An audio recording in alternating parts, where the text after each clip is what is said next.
You can incubate a lot of either negative things or positive things in sleep. This is getting too easy.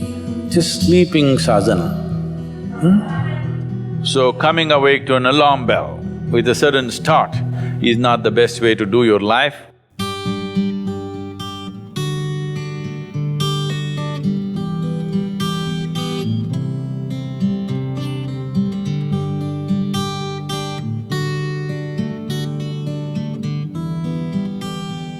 How many of you find that one day morning when you get up without any reason, you're just feeling ugly for no reason? If it is happening even at least 2-3 times a year, if it is, then you must do certain things before you go to bed. It's very, very important. Because unconsciously, you need to understand this, you can incubate a lot of either negative things or positive things in sleep. Either pleasantness or unpleasantness, you can incubate very effectively, uninterrupted in sleep. You can also incubate it in the day, but there are so many interruptions, it doesn't happen very efficiently. But if you have a tendency to go to bed in a certain way and you wake up in the morning really nasty for simply no reason, that means you're incubating things in the night very efficiently. Bad eggs. This is not just about psychological disturbances, it can cause major physiological problems over a period of time. It's important that you eliminate these things from your life.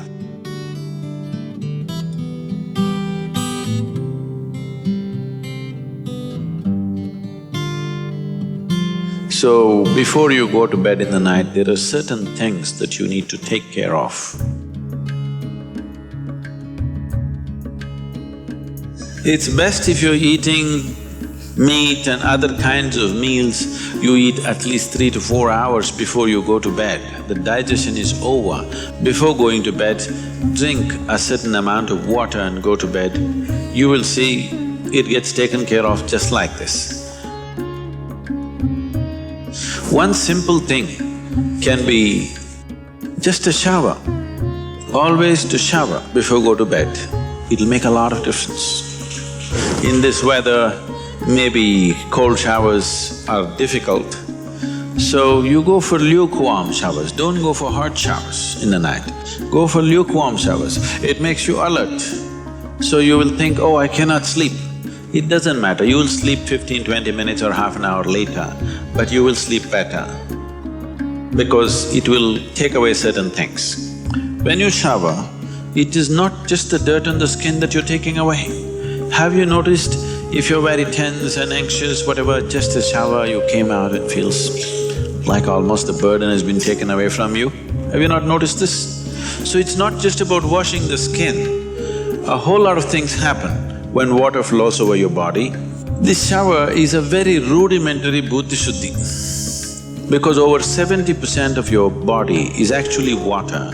If you run water over it, a certain purification happens, which is beyond cleaning the skin.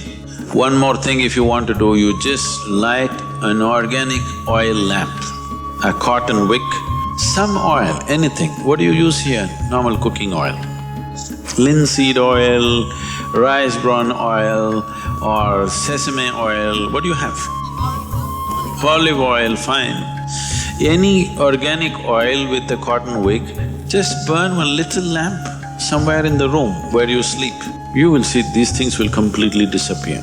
If you can bring in a chant or there are nightly practices, yogic practices, before you go to bed, sit on your bed and do this practice. If you want to do Isha Kriya, it's available on the net. Generally, in India, they told you should not put your head to the north and sleep. You're aware of this? If you put your head to the north and sleep during the night when you're in horizontal positions, then slowly the blood will get pulled towards your brain. When there is too much circulation in the brain, you cannot sleep peacefully. If you have any kind of, inherently weak aspects in your brain, or if you're of old age, you could die in your sleep. One can have hemorrhage because extra blood is trying to enter the brain, where the blood vessels are hair-like. Something extra is being pushed because of the magnetic pull. When you're in a vertical position, this is not so. The moment you become horizontal, this pull on the head is so strong that slowly the blood tries to move towards the brain. So to avoid this is true only in the northern hemisphere. If you go to Australia, you should not put your head to the south. If you're in India, you should not put your head to the north.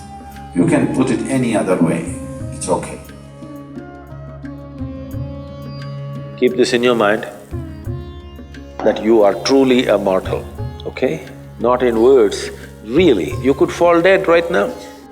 You may be young, you may be old, it doesn't matter, you can fall dead right now. Yes or no? Before you go to bed, sit on your bed and think this is your deathbed. You have just 1 more minute to live. Just look back and see, what you have done today, is it worthwhile? Just do this one simple exercise. And you don't know when it really happens, whether you'll be sitting on your deathbed or lying in a hospital, all kinds of things sticking into you. Who knows how it'll happen? But enjoy this every day, that you will sit on your deathbed, look back and see, today, the way I've handled these 24 hours, is it worthwhile? Because now I'm dying. If you do this, you will live a worthwhile life, believe me. So every day in the night, all of you should do this before you go to bed.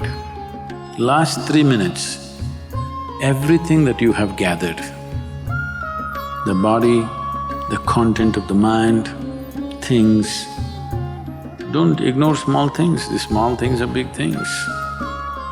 I've seen how people are carrying their own private pillow, you know, because it's very important. So, your pillow, your footwear, if you have relationships, everything that you have gathered, keep it aside, sleep. If you sleep in that condition, you will wake up with much more light, with much more energy, with much more possibilities than you have imagined possible. Just sleep as life, not as a man, not as a woman, not as this and that.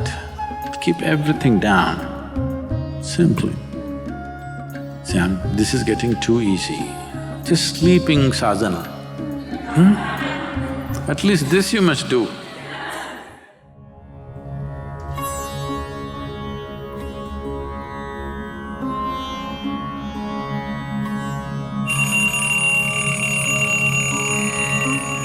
So what kind of sounds come awake to will determine the context of the day and the future of your life in many ways. So coming awake to an alarm bell with a certain start is not the best way to do your life. It is best that if you need a certain amount of sleep, if your body right now, because of the kind of food that you consume and the kind of thoughts and emotions that you process within yourself, accordingly you may… and the level of vibrance that you have managed within your body will determine how much sleep you need. Let us say you need let's say you need 8 or 12 hours of sleep. I was saying the wrong number Whatever amount of sleep you need, you know how much you need. So you go to bed early enough so that you come awake naturally. If you're coming awake naturally, and suppose you have a doubt whether you will come awake or not, if you have a certain chant, if you've identified one of the Vairagya chants, you can use it.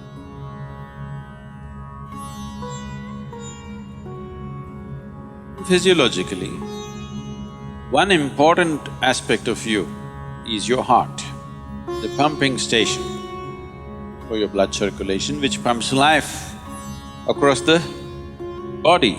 If this one thing doesn't happen, nothing happens. This starts from left side. So we told you, in India they have told you, when you wake up, you must roll to your right side and get up. Have they? Left side, if you roll and get up, bad things will happen to you. Did they tell you? Bad things are not about that. When you're in a certain state of relaxation, when the body is in a relaxation, the metabolic activity is low. When you get up, there is a certain surge of activity. That's why they told you in India, see, all these things are built into your life which you're throwing away. The whole science of living has been built into your life. They told you in the morning before you wake up, you must rub your hands together and see like this, huh? Not see like this, you must place it upon your eyes. You do this, you will see God. It's not about seeing God. If you rub these two things together, all the nerve endings, there's a heavy concentration of nerve endings in your hands. If you do this, the system comes awake immediately. You're feeling asleep, you're feeling sleepy, just do this and see. Everything comes awake. So morning before you move your body, you get it awake first and then place it upon your eyes. Instantly a whole range of nerves connected with your eyes and the other aspect of your senses come awake. Before you move your body and your brain should be active. You shouldn't get up dumb, that's the idea. Understand? So you do that and then roll over to your right and get up. Today, if all of us go to bed, by tomorrow morning, nearly 250,000 people won't wake up. Natural death in the world. Suppose you wake up tomorrow, you guaranteed? Have you come with a guarantee card?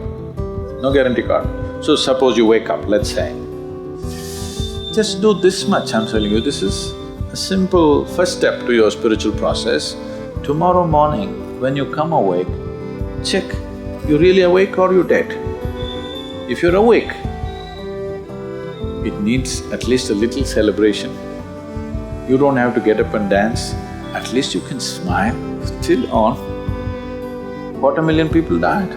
They were like you and me, poof, they went off, isn't it? Wherever you look, they're not there. Here I am still alive. One big smile, will you? I'm talking management. Then if 250,000 people died, at least 3 to 5 million people lost somebody who's dear to them. You check those 3, 4, 5 people who matter to you, all of them alive today. One more big smile. Hello? Will you or not? Alive. If suppose right now, we put a gun to your head, will you think it's a relief? No. You'll be terrorized, isn't it? So that's how precious it is to be alive, isn't it so? That's how precious it is for you to be alive. So tomorrow morning, 250,000 people died overnight, but you're still alive. Does it not at least deserve a big smile, I'm asking you?